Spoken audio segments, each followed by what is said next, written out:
At one point, it seemed like the wrestling world was in the hands of EC3.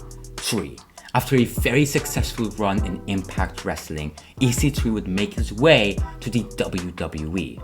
He would have a mixed run in NXT, but when he went to the main roster, that's when the balloon went off the rose for Ethan Carter III. His run there was horrible, and after he was released in 2020, a lot of fans were hopeful that EC3 would go back to his former glory. What happened instead? Well, it's one of the most interesting journeys any professional wrestler has taken, for better or for worse. EC3's run post-WWE would start with a bang. He would return to his former home of Impact Wrestling on a night that was very special to them, Slammiversary 2020. This was the night that a lot of ex-WWE stars and the Motor City Machine Guns would return or debut with the promotion, and there was no name that had the amount of excitement that EC3 did when he showed up. He meant the world to this promotion for a very long time. EC3 would debut this new gimmick, which would come to defy his post-WWE run, a gimmick about controlling your narrative. EC3's run in Impact would be short. He would feud with Moose and that was about it, and it really left people disappointed. For the simple fact that he really didn't do all that much. He had the feud with Moose, but all he really had was one cinematic match against Moose, and that was it. It was a 3-month run, and fans really expected an incredible run from EC3 upon his return. They expected him to have something to prove.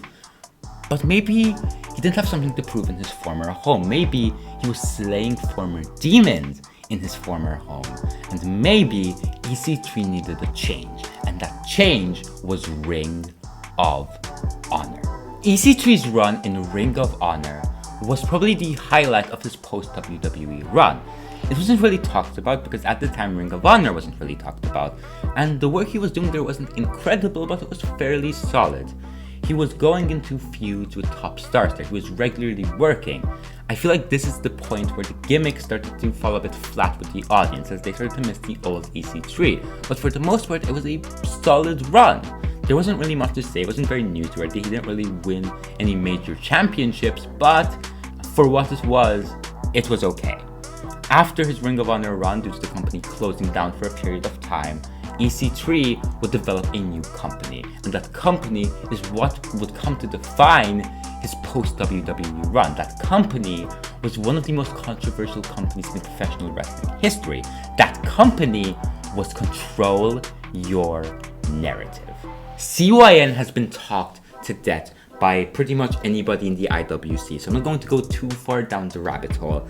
All you need to know is that it was a project, a very ambitious project by EC3, which really didn't pan out well for his career.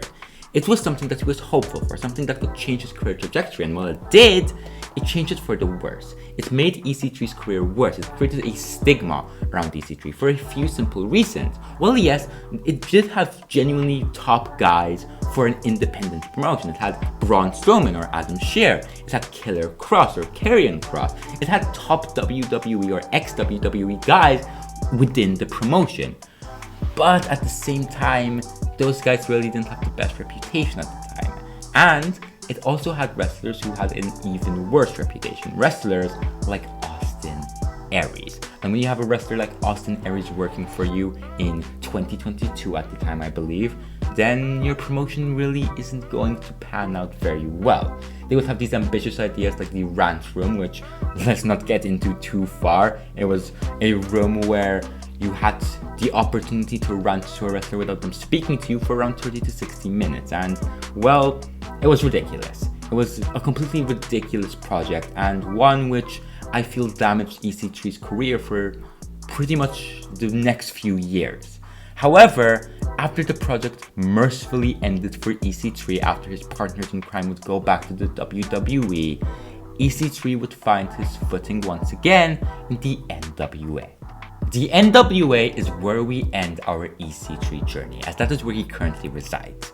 He's the current world champion for the NWA. He would debut as a part of CYN, but as time went on, he would slowly shred those roots and go into this kind of mix between the CYN EC3 and the old EC3. And while yes, the NWA isn't exactly the end-all be-all for professional wrestlers, at least it's a fairly recognizable promotion that EC3 is a world champion for.